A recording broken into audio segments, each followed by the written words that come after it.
evening. Welcome to the Hedberg Library. Our speaker tonight is Richard Quinney, a Madison photographer and writer of books about natural history and memories, as well as sociology textbooks and journal articles. His newest book, A Lifetime Burning, was inspired by the process of clearing out the family farmhouse. The book is a collection of thoughts about saying goodbye to his parents, to the homestead, and to a lifetime of memories. Copies of the book will be available for sale and signing after the program. Please welcome Richard Quinney.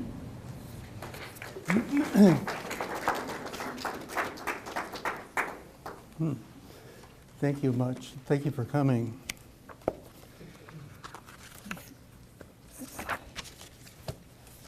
Oh, I guess the big picture is the importance of things in our lives, what we value in our lives, and particularly what do we do with the material things in our lives, and how do we let go, and what do we keep. And it becomes concrete when we all have to look at family treasures, to look at maybe generations of material matters that have been collected by the family has lived with, and then we have to clean out the attic and the farmhouse. And that's this story. And I want to approach it in various ways and tell you little stories along the way about my experience with it. I want to show you, as a prologue, 2 photographs. And then, well, let me speak about these first as a prologue. In the attic, and I had not seen it growing up, was a quilt, folded and dusty, that we took out of the farmhouse. Well, this would be 2 years ago. Down in the corner, and you can't read it, it says, "To Floyd Quinny from Aunt Kate, 1929. My father was married my mother and father married in 1930, so I assume this was a wedding present. And by my father's Aunt Kate.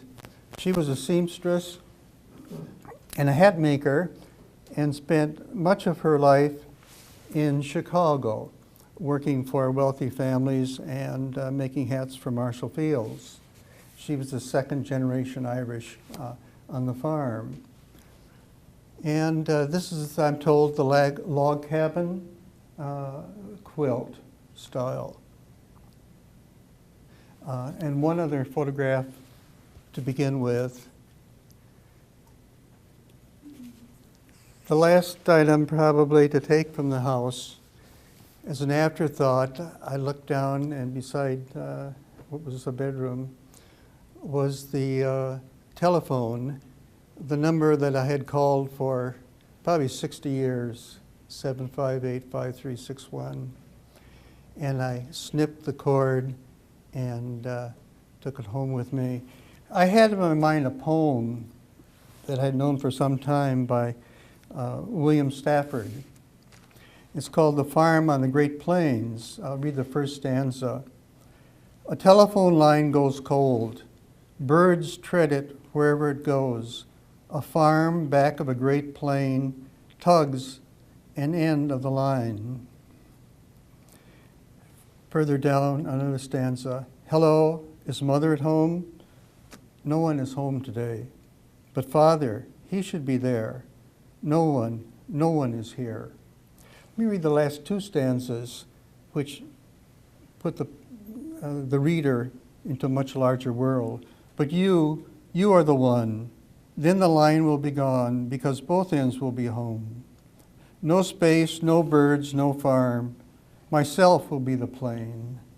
Wise as winter is gray, pure as cold posts go, pacing toward what I know."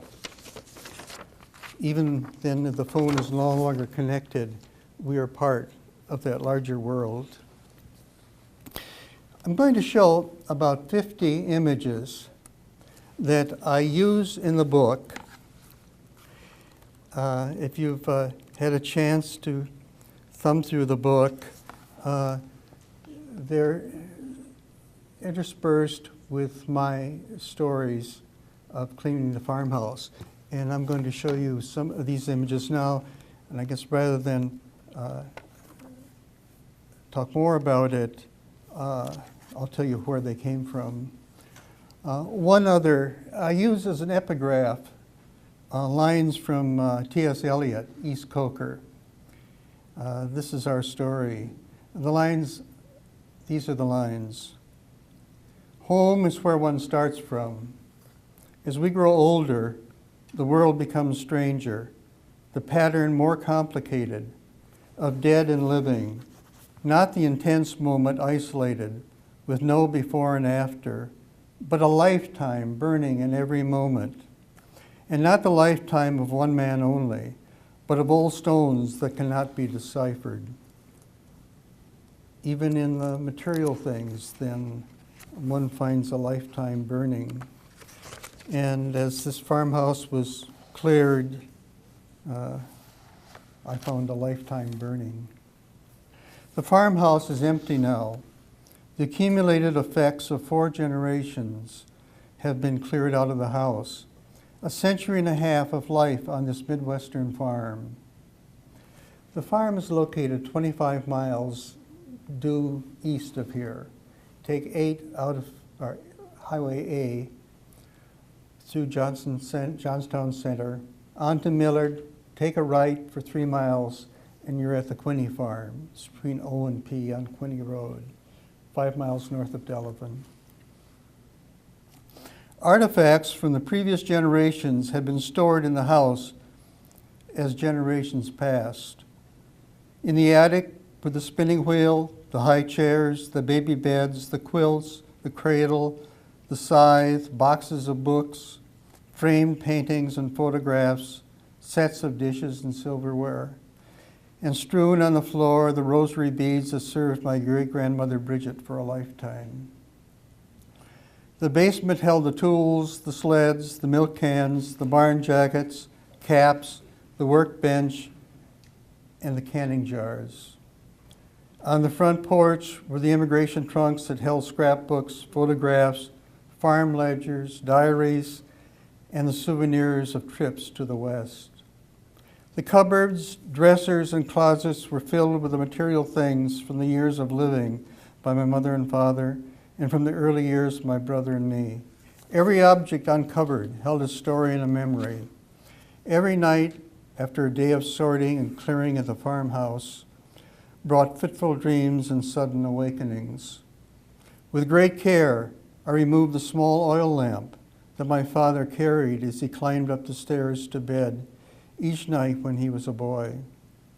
All these years, the oil lamp had been on the shelf in the farmhouse. Taking the lamp from the house would be my farewell to the place I've always called home. Now the lamp rests on a high shelf of the corner cabinet in my house in town. The lamp still lights the way.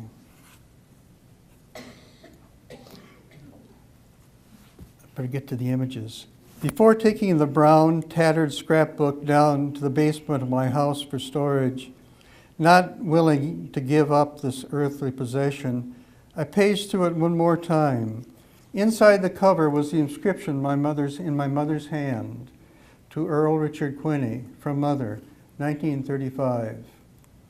This is the scrapbook that my mother made when she was a young girl and gave to me the year after I was born, so that someday I might learn something about her childhood.